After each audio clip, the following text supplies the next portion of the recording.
સમાચાર બનાસકાંઠાથી પ્રાપ્ત થઈ રહ્યા છે।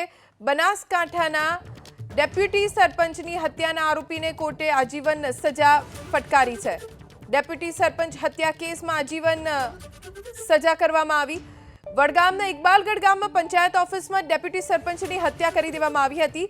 ઘટના 2019ના વર્ષમાં બની હતી। ડેપ્યુટી સરપંચ રામાભાઈ પરમારની હત્યા કરાઈ। હત્યા કરનાર આરોપી કાંજી ઉર્ફે લાલા રાવલને પાલનપુરની કોર્ટે આજીવન કેદની સજા ફટકારી છે।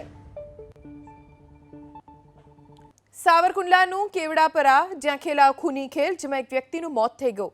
રણછોડ ખીમિયાણીની દીકરીએ 1.5 વર્ષ પહેલા વિજય સોલંકી નામના યુવક સાથે મૈત્રી કરાર કર્યા અને તેની સાથે જ રહેતી। દીકરીના મૈત્રી કરારથી પરિવાર નારાજ હતો। એવામાં 2 દિવસ પહેલા બંને પક્ષના લોકો સામસામે આવી ગયા અને જૂથ અથડામણ થઈ, જેમાં મૈત્રી કરાર કરનાર વિજય સોલંકીએ સુરેશ ખીમાણીયા નામના યુવકને છરીના ઘા મારતા તેનું મોત થઈ ગયું। બંને પક્ષના લોકો ઈજાગ્રસ્ત પણ થયા।